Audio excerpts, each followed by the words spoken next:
ఓం గం గణపతియే నమః. శ్రోతలకు నమస్కారం. మన ఛానల్కు స్వాగతం. శ్రీ స్కాంద మహాపురాణం బ్రహ్మఖండం 17వ భాగం. కపితీర్థ మహత్యము, రంభా ఘృతాచి శాప విమోచన వృత్తాంతం. శ్రీ సూతులు ఇట్లు అనిరి, ఇక ఇచ్చటి నుండి కపితీర్థ వైభవమును చెప్పెదను. ఆ తీర్థము పూర్వము గంధమాదన పర్వతమునందు కవులందరిచే అందరికీ ఉపకారము కొరకు నిర్మితమైనది. ఓ బ్రాహ్మణులారా, రావణాది రాక్షసులు చంపబడిన తరువాత ఆ తీర్థమును నిర్మించి ఆ కవులందరూ ఆనందముతో ఇచ్చటి స్నానము చేసిరి. కామరూపులైన కపులు ఆ తీర్థమునకు వరమును కూడా ఇచ్చిరి. భక్తి ప్రేరణ చేతస్కులై ఈ తీర్థమునందు మునిగిన వారందరూ మహాపాతకముల నుండి మోచితులై ముక్తిభాజనులు అగుదురు. ఈ తీర్థమునందు మునిగిన వారికి నరకము వలన కలిగే భయము ఉండదు. ఈచ్చట స్నానము చేసిన నరులెవ్వరూ దారిద్ర్యమును పొందరు. ఈ తీర్థమునందు మునిగిన వారికి యమపీడ కూడా కలుగదు. కపితీర్థమునకు వెళ్ళుదును అని మాటిమాటికి పలుకుచూ 100 అడుగులు వేసిన నరుడు పరమ పదమునకు వెళ్ళును. ఈ తీర్థముతో సమానమైన తీర్థము గతములో లేదు, భవిష్యత్తులో రాదు. ఈ రకమైన వరమును కపీశ్వరులు ఈ తీర్థమునకు ఇచ్చిరి. అందరూ దశరథరామునకు నమస్కరించి ఇట్లు యాచించిరి, ఓ స్వామి, మీరు కూడా ఈ తీర్థమునకు అద్భుతమైన వరమును ఇవ్వవలసినది అని కవులు ప్రార్థించగా రామచంద్రుడు చాలా సంతోషించి కవులకు ప్రీతి కలుగునట్లుగా ఆ తీర్థమునకు వరమిచ్చెను. ఈ తీర్థములో స్నానము చేసిన వారికి గంగా స్నాన ఫలము లభించవలెను. ప్రయాగ స్నానము వలన కలుగు పుణ్యము సర్వతీర్థముల ఫలము, ముఖ్యమైన అగ్నిశోష్టమాది యాగముల ఫలము, గాయత్రాది మహామంత్రము జపపుణ్యము, గోసహస్రము దానము చేసిన నరులు అవికల ఫలమును, చతుర్వేదముల పారాయణ ఫలమును, బ్రహ్మ విష్ణు మహేశాది దేవపూజా ఫలము పొందవలెను. ఈ విధముగా ఓ ద్విజులారా, రాముడు కపితీర్థమునకు ఈ వరములను ఇచ్చెను. రాముడు ఈ విధముగా వరమియ్యగా కుతూహలముతో ముక్కంటి బ్రహ్మ, ఇంద్రుడు, యముడు, వరుణుడు, అగ్ని, వాయువు, కుబేరుడు, చంద్రుడు, సూర్యుడు, నిరుతి, సాధ్యులు, వసువులు, ఇతర దేవతలు, అట్లే విశ్వేదేవాదులు, అత్రి, భృగు, కుచుస్త,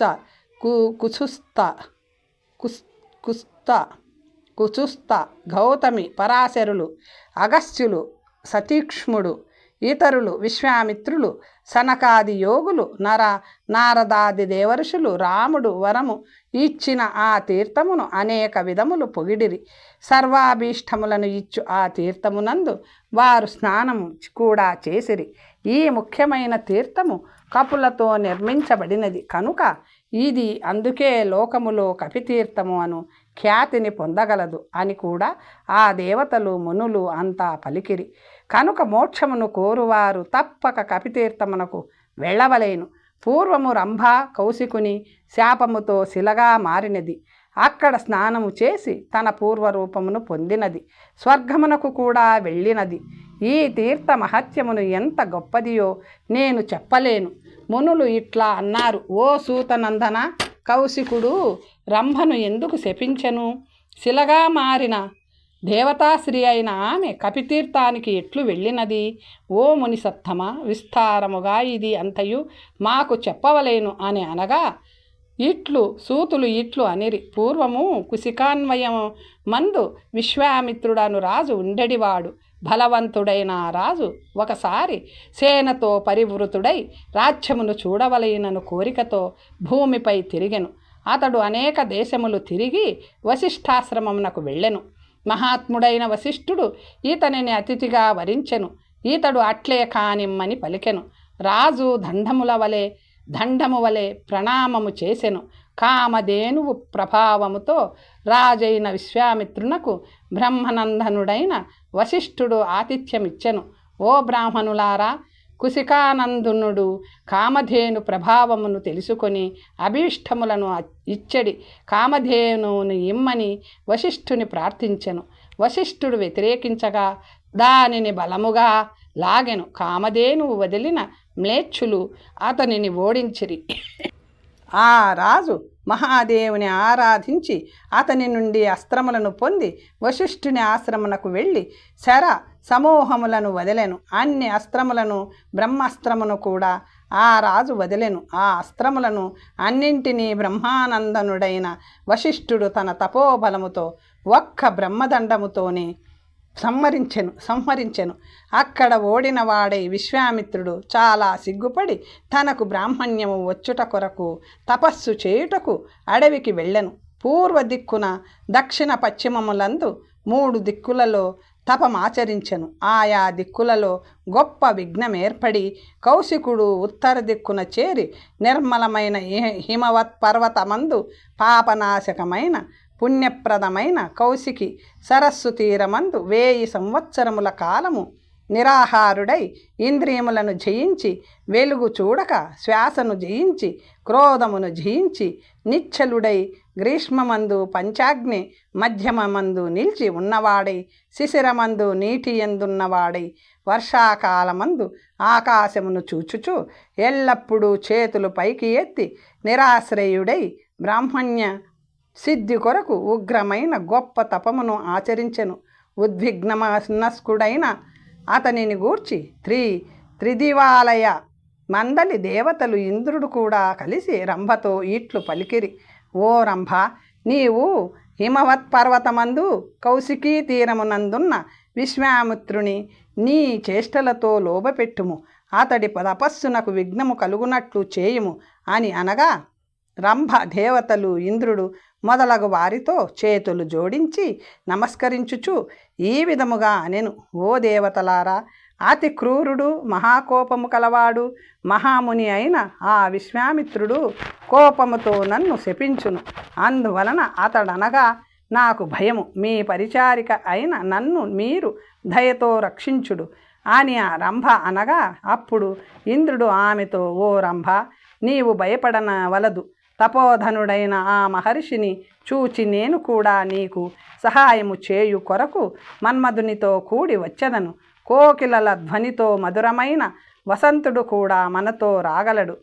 అతి సుందర రూపము కల నీవు మహామునిని లోబపెట్టుము అని ఇంద్రుడు అనగా రంభ విశ్వామిత్రుని ఆశ్రమమునకు వెళ్ళినది. ఆ ముని దృష్టికి గోచరమగునట్లుగా నిలబడి లలితమైన రూపముతో ఉన్నది అయి మనోహరమైన చేష్టలతో ఆ మునిని లోబపెట్టసాగినది.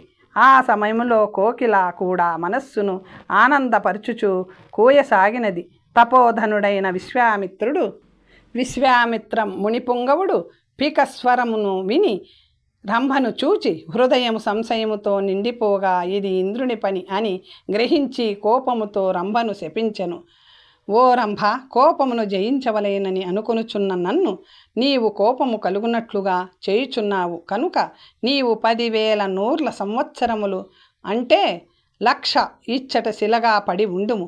ఈ మధ్యలో బ్రాహ్మణునితో రక్షింపబడి మోక్షమును పొందుదువు అని ఇచ్చిన విశ్వామిత్రుని శాపముతో ఆమె శిలగా మారినది.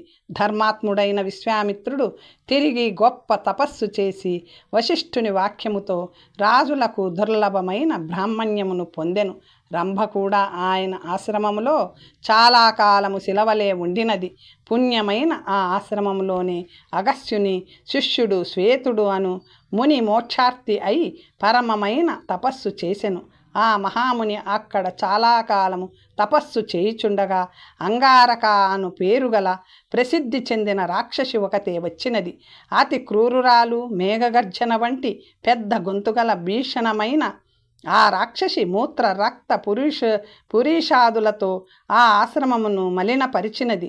ఆ మునిని ఉపద్రవములతో ఇతర విధముల బాధించసాగినది. అప్పుడు కోపగించిన శ్వేతనామక ఆ ముని వాయువ్యాస్త్రమును సంధించి కౌశికునితో శపింపబడిన ఆ శిలను ఆ రాక్షసిపై విసిరెను. వాయువాస్త్రములతో గురిపెట్టబడిన ఆ రాక్షసి పరుగెత్తసాగినది. వాయువ్యాస్త్రముతో ప్రయోగింపబడ్డ శిలతో అనుసరింపబడుతూ అది పరిగెత్తినది. భయపడుచు అది దక్షిణ సముద్ర తీరం వైపుగా పరిగెత్తినది. అస్త్రముతో ప్రయోగింపబడిన ఆ శిల పరిగెత్తుతున్న రాక్షసిని అనుసరించుచు కపితీర్థములో మునుగుతున్న రాక్షసి పైన పడినది. తన తలపై రాయిపడుటతో ఆ రాక్షసి అక్కడే చనిపోయినది. విశ్వామిత్రునితో శపింపబడిన ఆమె శిలకపి తీర్థములో మునుగుట వలన శిలారూపమును వదిలి రంభారూపమును పొందినది. మనోరమమైన ఆమెను దేవతలు పూలధారలతో వర్షించిరి. దివ్య విమానమును అధిరోహించి దివ్యాంబరములతో వెలిగిపోవుచు కేయూర కటక నాసాభరణములతో అలంకరింపబడి ఊర్వశి మొదలగు అప్సరసలతో సకులతో పరివేష్టింపబడి కపితీర్థ మహత్యమును మాటిమాటికి ప్రశంసించుచు రామనాథుడు శశిభూషణుడైన శంకరుని సేవించి ఇంద్రుని పట్టణమైన అందమైన అమరావతికి వెళ్ళినది.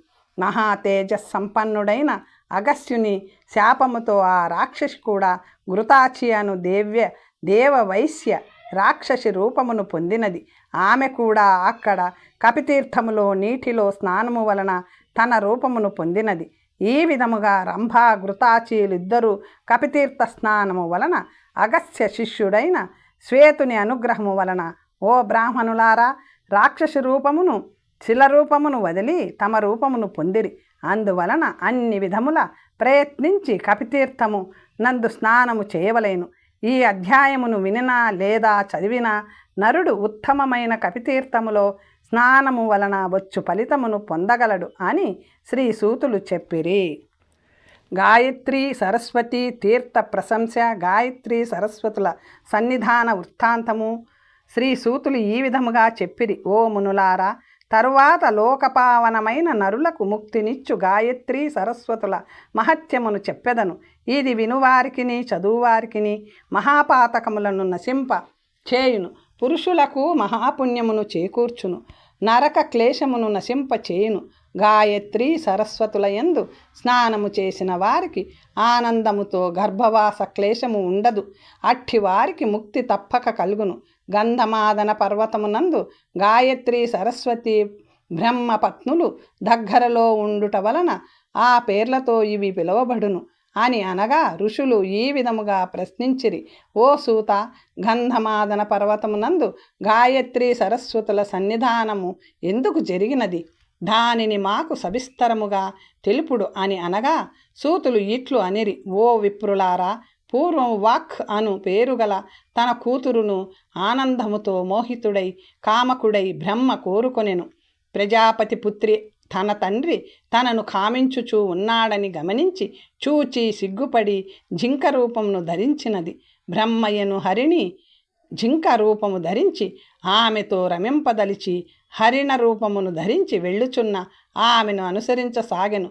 పుత్రిని పొందవలైనను కోరికతో పోవుచున్న అతడిని చూచి దేవతలు అందరును బ్రహ్మపుత్రిని పొందుట అను దుష్ట కార్యమును చేయుచున్నాడు అని స్రష్ట జగత్పతి అయిన అతనిని నిందించసాగిరి. నిషిద్ధమైన పనియందు ఆసక్తిగల ఆ బ్రహ్మను చూచి ప్రభువు హరుడు పినాకమును చేత ధరించి వ్యాధ రూపమును దాల్చి చెవి వరకును లాగిన పినాక ధనస్సునందు బాణమును సంధించి ఒక నిశితమైన బాణము చేత బ్రహ్మను కొట్టెను. త్రిపురాంతకుని బాణముతో కొట్టబడిన ఆ బ్రహ్మ భూమిపై పడిపోయెను. అంతటా అతడి దేహము నుండి గొప్ప కాంతిగల జ్యోతి పైకి లేచి ఆకాశములో మృగశీర్ష అను పేరుగల గొప్ప నక్షత్రముగా మారెను. ఆర్ధ నక్షత్ర రూపమును ధరించి శివుడు అతడిని వెంటాడెను. బ్రహ్మరూపమైన మృగ శీర్ష అను పేరుగల నక్షత్రమును పీడించుచూ ఉండెను. నేటికి నీ మృగములను వేటాడు వ్యాధుని రూపములో శివుడు మృగశీర్ష నక్షత్ర సమీపములో ఆకాశములో స్పష్టముగా కనిపించుచుండును. ఓ బ్రాహ్మణులారా, ఈ విధముగా శివుడు బ్రహ్మను చంపివేయగా తరువాత గాయత్రి సరస్వతులు దుఃఖితులు భర్తృహీనుల ఐరి. తరువాత వారు భర్త జీవనమును కోరుతూ మనము ఏమి చేయుదుము అని పరస్పరము చర్చించుకొని తమ పతి ప్రాణసిద్ధి కొరకు సర్వ ఉత్కృష్టమైన స్థానమైన గంధమాదన పర్వతమునందు పురుషులకు అన్ని కోర్కెలను ఇచ్చు ప్రదేశమునందు తపస్సు చేయుటకు సిద్ధపడిరి. నియమము కలవారై శివును గూర్చి తపస్సు చేయుటకు వెళ్ళిరి. గాయత్రి సరస్వతులు తమ స్నానము కొరకు పాపనాశకమైన 2 తీర్థములను తమ పేరుతో ఏర్పరిచిరి. అచ్చట ప్రతిరోజు సంతోషముతో త్రిశవణ స్నానమును త్రిశవనములు చేసిరి. చాలా కాలము వరకు ఆహారము లేకుండా కామ క్రోధాదులను వదిలి అతి ఉగ్ర నియమములను కలవారై శివుని ధ్యానమునందు ఆసక్తి కలవారై పంచాక్షర మహామంత్ర జపము ఒక్కటే విధిగా కలవారై శుభులైన గాయత్రి సరస్వతులు తమ పతి జీవనము కొరకు మహాదేవుని ఉద్దేశించి తీవ్రముగా తపస్సు చేసిరి. వారి తపస్సునకు సంతుష్టుడైన మహాదేవుడు మహేశ్వరుడు మహామూర్తి ఫలితాన్ని ఇచ్చుట కొరకు అచ్చటకు వచ్చెను. తమ దగ్గరకు వచ్చిన శంభుని పార్వతీ రమణుని శివుని గణేశ కార్తికేయులతో ఇరువైపులా సేవింపబడుచున్న వాణిని చూచి ఆ గాయత్రి సరస్వతులు సంతుష్ట చిత్తలై దయానిధి అయిన స్తుతించ తగినవాడగు మహాదేవుని స్తోత్రములతో స్తుతించిరి. గాయత్రి సరస్వతులు శివునితో ఈ విధముగా పలికిరి. వారింపశక్యము కాని సంసారపు చీకటిని ధ్వంసము చేయుటకు ఒకే కారణమైన వానికి మండుచున్న జ్వాలల సమూహముతో భయంకరమైన కాలకూట విషమును భుజించిన వానికి జగత్తును మోహింపచేయు పంచాస్త్రుని దేహమును నశింపచేయుటకు ఒకే కారణమైన వానికి జగదంతకుడైన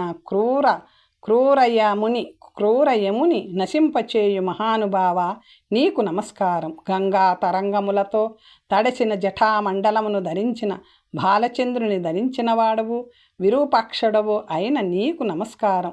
పినాక ధనస్సు యొక్క భయంకరమైన ధ్వనితో భయపడిన త్రిపురౌకసులు కలవానికి వివిధ ఆకారములతో జగత్తును సృష్టించు బ్రహ్మ శిరస్సును ఛేదించిన నీకు నమస్కారం. శాంతము అమలమైన కృపా దృష్టితో మృకండజుని సంరక్షించిన వాడా గిరిజానాథ నీకు నమస్కారం. మేము ఇరువురము నిన్ను శరణు వేడితిమి, మమ్ములను రక్షించుము. మహాదేవ, జగన్నాథ, త్రిపురాంతక, శంకర, వామదేవ, మహాదేవ, శరణాగతులమైన మమ్ములను రక్షింపుము అని వారిచే స్తుతింపబడ్డ శంభువు దేవదేవుడు మహేశ్వరుడు ప్రీతితో కూడిన వాడై గాయత్రి సరస్వతులతో ఈట్లు అనెను. ఓ సరస్వతి, గాయత్రి, మీ భక్తికి నేను సంతుష్టుడనైతిని. నా నుంచి వరమును కోరుకొనుడు. మీ మనస్సులో ఏమి కలదో అది కోరుడు. గాయత్రి సరస్వతులతో హరుడు ఇట్లు అనగా వారు పార్వతీకాంతుడు దయానిధి మహాదేవుడు అయిన శివునితో, ఓ భగవాన్, ఓ దేవా, మా భర్త అయిన బ్రహ్మను ప్రాణవంతునిగా చేయుము. ఓ సర్వేశ్వర, కరుణాకర, కృపతో మా కోరిక తీర్చుము. నీవు మా తండ్రివి. ఓ దేవా, నీకు మేమిద్దరము బిడ్డలము. అందువలన ఓ త్రిపురాంతక, నీవు మా పతిని దానము చేయుట ద్వారా మమ్మలను రక్షించుము అని వారు ఇద్దరూ శివుని ప్రార్థింపగా, అట్లే కానిమ్ము అని వారితో పలికి బ్రహ్మ శరీరమునే శిరస్సుతో కలుపను ఉత్సహించి అప్పుడే బ్రహ్మ శరీరమును శిరస్సులతో సహాభూతములతో నంది, భృంగి మొదలగు వారితో తెప్పించెను. బ్రహ్మ యొక్క అనేక శిరస్సులను శరీరముతో సహా శంకరుడు వాణి గాయత్రుల ఎదురుగా క్షణములో కలిపివేసెను. శివుడు శిరమును కలుపగానే జగత్పతి బ్రహ్మ క్షణములోనే నిద్రించినవాడు మేల్కొన్నట్లుగా లేచెను. అప్పుడు ప్రజాపతి శశిభూషణుడైన శంకరుని చూచి భార్యలతో కూడి శ్రేష్టమైన మాటలతో స్తుతించెను. ఓ ప్రభు, కరుణా సింధు, నిషిద్ధమైన ఆచరణము నుండి నన్ను రక్షించు. ఓ శంభు, నీ దయతో నాకు నిషిద్ధాచరణమునందు శివుడు శిరమును కలుపగానే జగత్పతి బ్రహ్మ క్షణములోనే నిద్రించినవాడు మేల్కొన్నట్లుగా లేచెను. అప్పుడు ప్రజాపతి శశిభూషణుడైన శంకరుని చూచి భార్యలతో కూడి శ్రేష్టమైన మాటలతో స్తుతించెను. ఓ ప్రభు, కరుణాసింధు, నిషిద్ధమైన ఆచరణము నుండి నన్ను రక్షించు. ఓ శంభు, నీ దయతో నాకు నిషిద్ధాచరణమునందు ఎక్కడైనా తిరిగి ప్రవృత్తి కలుగుకుండునట్లు చేయుము అని ప్రార్థింపగా అట్లే కానిమ్ము అని బ్రహ్మతో గిరిజాపతి పలికి, తిరిగి ఓ బ్రహ్మ, తిరిగి ఇక ముందు నీవు ప్రమాదపడవు. నేను ఎల్లప్పుడూ తప్పుదారిని పోవు వారిని శాసించువాడను. ఓ బ్రాహ్మణులారా, మహాదేవుడు బ్రహ్మతో ఈ విధముగా పలికి సరస్వతి గాయత్రులను మాటలతో సంతోషపరచుచు ఇట్లు అనెను. ఓ గాయత్రి, సరస్వతి, మీకు నా అనుగ్రహము వలన ప్రాణముతో కూడిన మీ భర్త బ్రహ్మ తిరిగి వచ్చెను. ఇతడితో కలిసి బ్రహ్మలోకమునకు వెళ్ళుడు. అందుకు ఆలస్యం చేయవద్దు. ఇక్కడ ఈ 2 కుండముల ఎందున్న ఎల్లప్పుడూ మీరు ఉండుట వలన ఇచ్చట స్నానము చేసిన ఎడల సాయుధ్య రూపమైన ముక్తి నరులకు లభించును. గాయత్రి, సరస్వతి అను మీ పేర్లతో ఈ 2 తీర్థములు సర్వలోకములలో శాశ్వతమైన కీర్తిని పొందగలవు. అన్ని తీర్థములలోనూ ఈ 2 తీర్థములు ఎల్లప్పుడూ శుద్ధిప్రదములు, అదే విధముగా మహాపాతక నాశకములు కాగలవు. మహాశాంతిని ప్రసాదించగలవు. నరులకు అన్ని కోరికలను తీర్చునవి, నా అనుగ్రహమును కలిగించునవి, విష్ణువునకు సంతోషమును ఇచ్చునవి అయిన ఈ 2 తీర్థములతో సమానము అగునవి గతములో లేవు, భవిష్యత్తులో రావు. ఇచ్చట స్నానము చేయుట వలన అందరికీ అన్ని అభిష్టములు నెరవేరగలవు. ఈ 2 కుండములను మీరు ఈ లోకములో ఏర్పరిచి గొప్ప కార్యమును నిర్వహించిరి. మీ పేరుతో ప్రసిద్ధమైన ఇవి ముక్తిని కలిగించును. గాయత్రి ఉపాసన లేనివారు, వేదాభ్యాసమును వదిలినవారు, ఔపాసన రహితులు, పంచయజ్ఞములను వదిలినవారు మీ కుండములో 2 స్నానము చేయుట వలన ఆయా ఫలములను పొందగలరు. నిత్యానుష్ఠానవర్జితులైన ఇతర పాతకులను ఈ కుండద్వయమునందు స్నానము చేసి శుద్ధులు అగుదురు. సరస్వతి గాయత్రులతో ఈ విధముగా పలికిన మహేశ్వరుడు అందరూ చూచుచుండగానే క్షణములో అక్కడి నుంచి అంతర్ధానమయ్యెను. భర్తను తిరిగి పొంది గాయత్రి సరస్వతులు సంతోషము కలవారై ఆ బ్రహ్మతో పాటు బ్రహ్మలోకమునకు వెళ్ళిరి. ఈ విధముగా మీకు గంధమాదన పర్వతమునందు గాయత్రి సరస్వతులు ఉండుటను సవివరముగా వివరించితిని. ఈ అధ్యాయమును వినినవారు, భక్తితో చదివినవారు ఈ 2 తీర్థములలో స్నానము చేసిన ఫలమును పొందుదురు. ఇందు అనుమానము లేదు. గాయత్రి సరస్వతి తీర్థ ప్రశంస కాశ్యప పాప శాంతి వర్ణనము. శ్రీ సూతులు ఇట్లు అనిరి. ఇప్పుడు గాయత్రి సరస్వతులు అను తీర్థములను ఆధారముగా చేసుకొని పవిత్రమైన కథను ఒకదానిని చెప్పుచున్నాను. ఓ ద్విజులారా, కశ్యపుడు అను పేరు గల ఒక ద్విజుడు పూర్వము శుభమైన ఈ తీర్థమును 2 స్నానము చేసి బహు గొప్పదైన పాపము నుండి వరమిచ్చుట చేత దాని నుండి ముక్తుడు అయ్యను అని చెప్పగా ఋషులు ఇట్లు పలికిరి. ఓ ముని, కశ్యపుడు అను పేరుగల ఇతడు ఏమి పాపము చేసెను? ఈ తీర్థములు 2 స్నానము చేసి క్షణములో ముక్తుడైనాడు కదా. ఓ సూత, దయచేసి శ్రద్ధకల మాకు దీనిని గురించి చెప్పుడు. మీ మాటలు అను అమృతముతో తృప్తులమైన మాకు దప్పిక కూడా కలుగదు అని అనగా, గాయత్రి సరస్వతి తీర్థముల మహత్యమును ప్రతిపాదించు ఇతిహాసమును ఒకదానిని చెప్పుచున్నాను. ఇది వినువారి పాపములను నశింపచేయును. అభిమన్యసుతుడు పరీక్షితుడు అను పేరుగల రాజు హస్తినాపురములో ధర్మముగా రాజ్యమును పాలించుచుండెను. ఆ రాజు ఒకసారి వేట యందు ఆసక్తి కలవాడై అడవిలో తిరుగుచుండగా 60 సంవత్సరములు వయస్సు గల ఆ రాజు ఆకలి దప్పులతో పీడింపబడి అడవిలో ఆసక్తితో తప్పిపోయిన ఒక మృగమును వెతుకుచూ ధ్యానరూఢుడైన ఒక మునిని చూచి చీరా వస్త్రము గల ఆ మునితో ఈ విధముగా అనెను. ఓ ముని, ఇప్పుడు నేను అడవిలో బాణముతో ఒక మృగమును కొట్టి తిని. ఓ విద్వాంసుడు, భయకాతరమై పరుగెత్తిన దానిని నీవు చూచితివా? అనగా సమాధినిష్ఠుడైన నిష్ఠుడై మౌనముగా ఉండినందువలన ముని ఏమియూ సమాధానం చెప్పలేదు. కోపావిష్టుడైన అతడు ధనస్సు యొక్క అల్లెత్రాడుతో ఆ మహాముని భుజమందు చనిపోయిన పామును వేసి కోపముతో తన నగరమునకు పోయెను. ఆ మునికి శృంగి అను పేరుగల ఒక కుమారుడు కలడు. ఆ శృంగికి కృషుడు అను మిత్రుడు ఉండెను. ఆ కృషుడను మిత్రుడు తన మిత్రుడైన శృంగితో, నీ తండ్రి ఇప్పుడు చనిపోయిన పామును భుజంపై మోయిచున్నాడు అని చెప్పెను. ఓ మిత్రమా, నీకు దర్పము ఉండకూడదు, నీవు వ్యర్థముగా మధించిపోవద్దు అని పలికి తండ్రి వద్దకు పోయి భుజముపై పామును మ్రోయిచున్న మునిని చూచి శృంగి రాజుపై కోపము హెచ్చి, మూఢచేతనుడైన నా తండ్రిపై శవసర్పమును వేసినవాడు తక్షకుడు అను పాము చేత కరోబడి 7 రాత్రులలో చనిపోవలేను అని సుభద్ర కుమారుడైన పరీక్షత్తును ఇట్లా శపించెను. శమీకుడు అను పేరుగల మునిపుంగవుడు శృంగి తండ్రి తన కుమారుడు రాజును శపించనని తెలిసి తనయుడైన శృంగితో, సర్వలోకములకు రక్షకుడైన రాజును ఎందుకు శపించితివి? రాజు లేని లోకములో మనము శాంతముగా ఎట్లు జీవించగలము? నీ కోపము వలన మనకు పాతకము ఏర్పడినది, నాకు సుఖము లభించదు. తనకు కలిగిన కోపమును ఓర్పుతో తొలగించుకొనగలిగిన వాడు ఈ లోకములోను పరలోకములోను మిక్కిలి సుఖమును పొందగలడు. క్షమ కలిగిన పురుషులు మాత్రమే ఉత్తమమైన శ్రేయస్సును పొందుదురు అని చెప్పెను.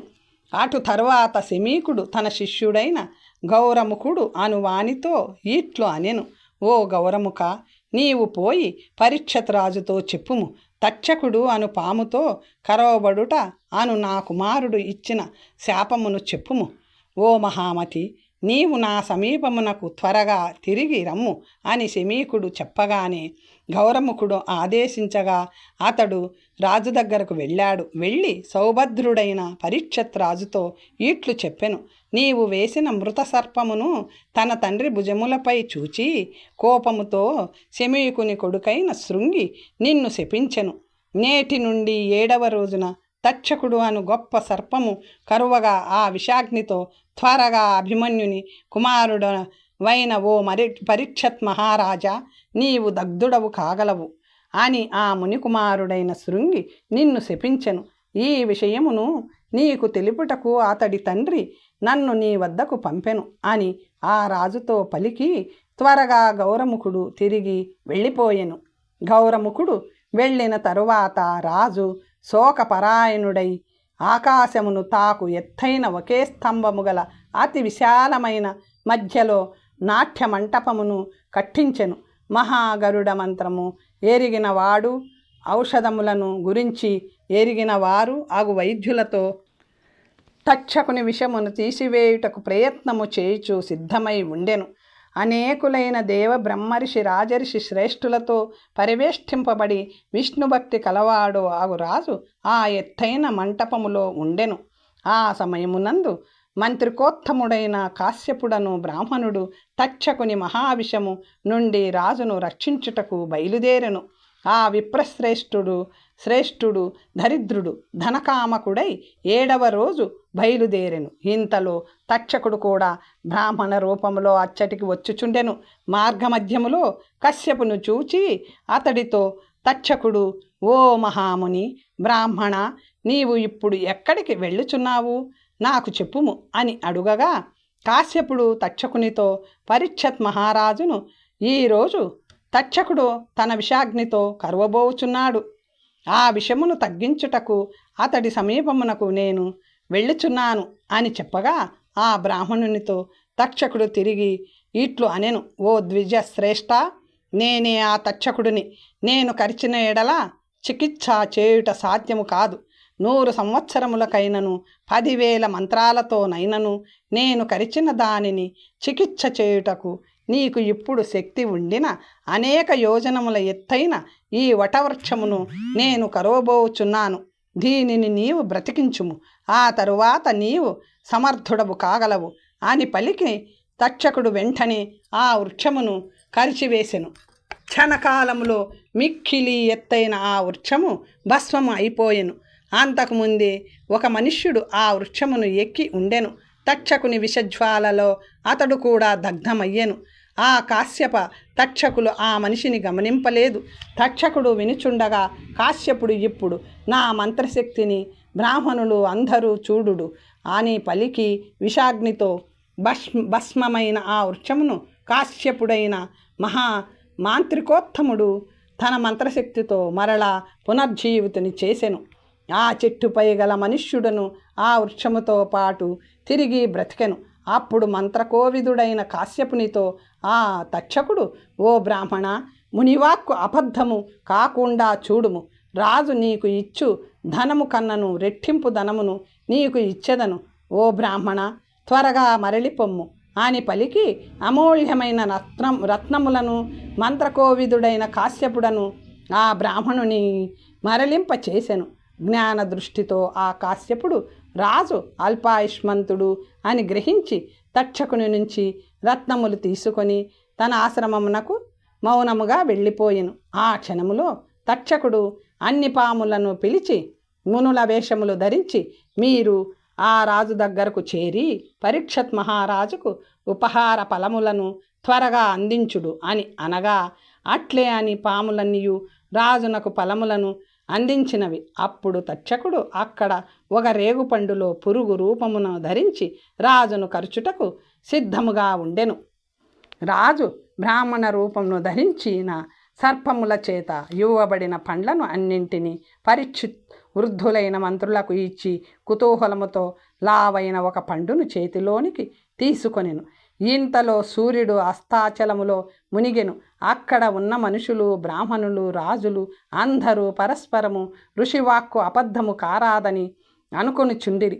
అందరూ ఈ విధముగా అనుకొనుచుండగా రాజు తీసుకొనిన పండులో పురుగు కనిపించెను. రాజుతో కూడా అందరూ ఎర్రని పురుగును పండులో చూచిరి.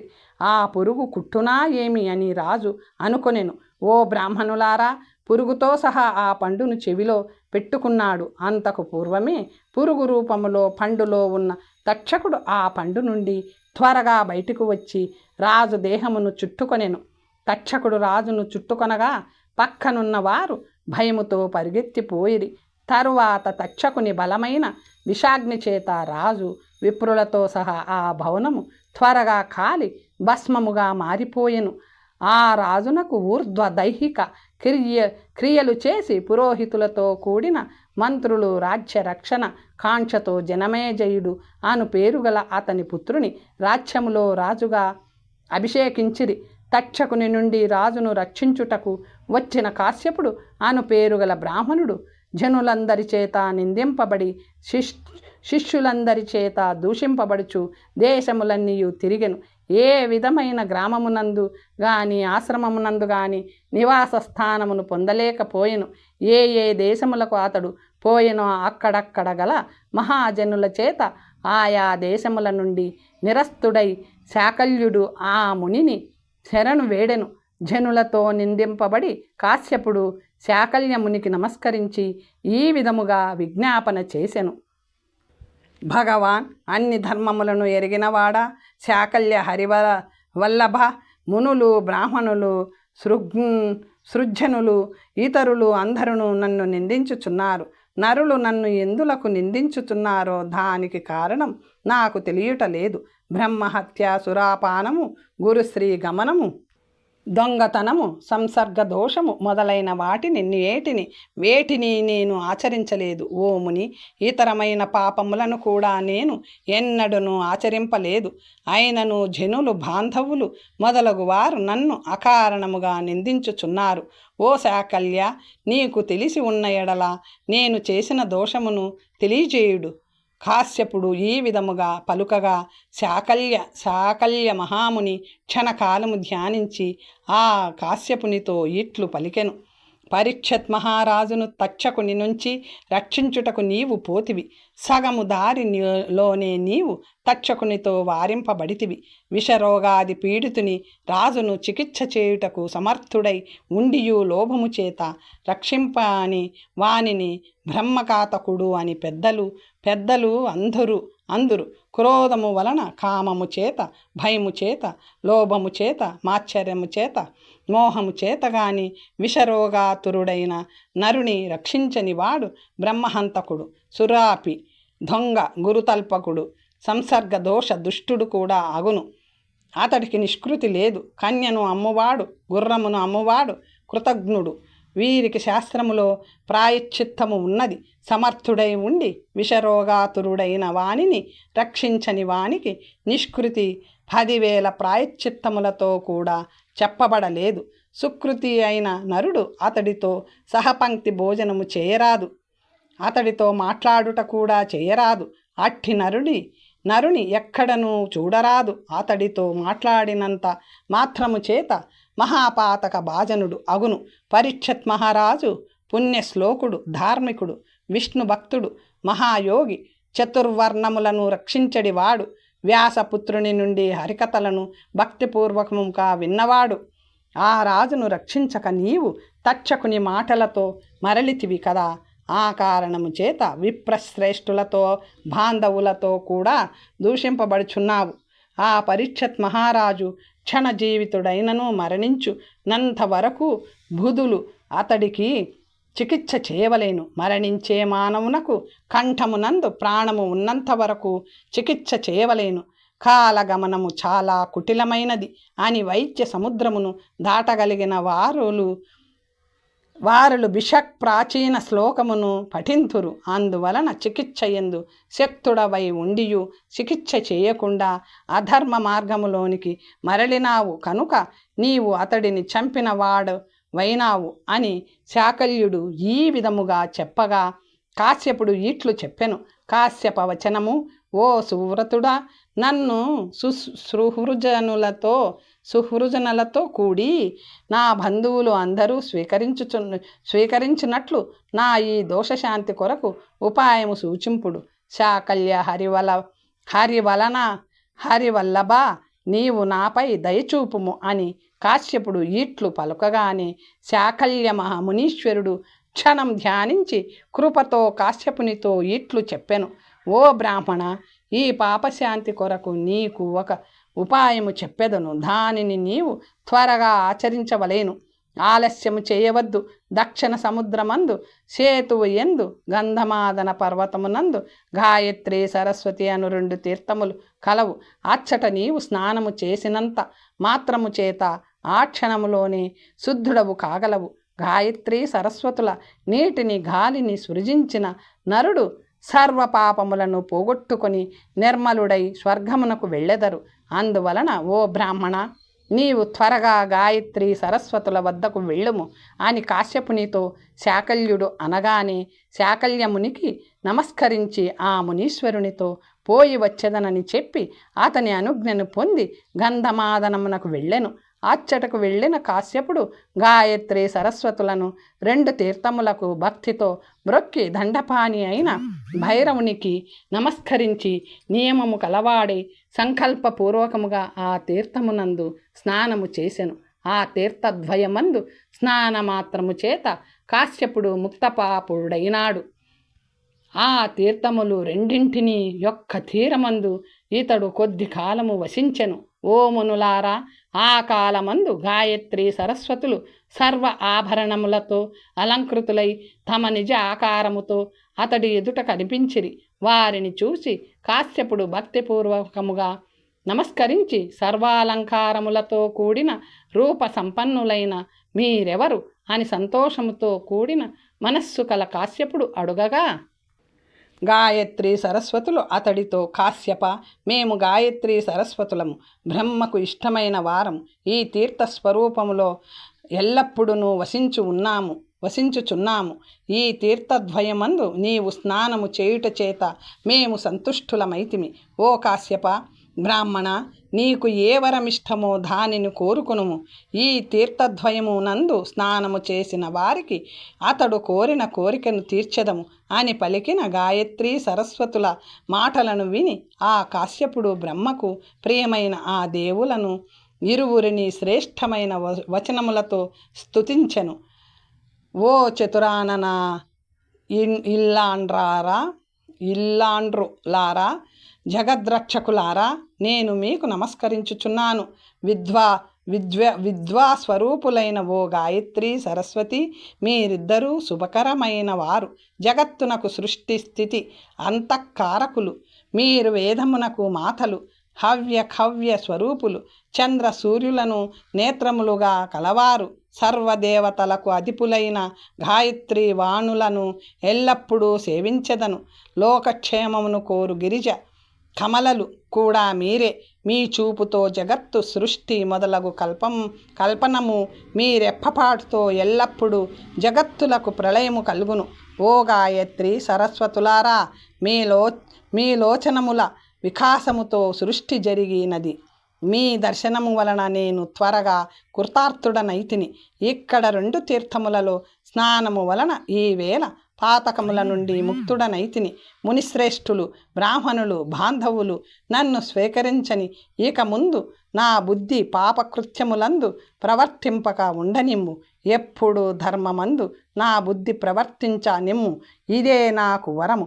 ఓ మహాదేవతలారా, ఈ వరములనే నాకు ప్రసాదింపుడు. నేను మరొక వరమును కోరను అని కాశ్యపుడు వారిని ప్రార్థించగా, బ్రహ్మకు ప్రియమైన ఎల్లప్పుడూ తల్లులైన వారు ఆ సరస్వతి గాయత్రి దేవతలు సంతుష్టులై కాశ్యపునితో, నీవు ఇప్పుడు కోరిన ఈ వరమంతయును ఓ కాశ్యప, మా అనుగ్రహము వలన నీకు త్వరలోనే లభించగలదు అని అతడితో పలికి, గాయత్రి సరస్వతులు క్షణములో ఆ 2 తీర్థములలో అదృశ్యమైన తరువాత కాశ్యపుడు కూడా కృతార్థుడై తన దేశమునకు తిరిగి వెళ్ళెను.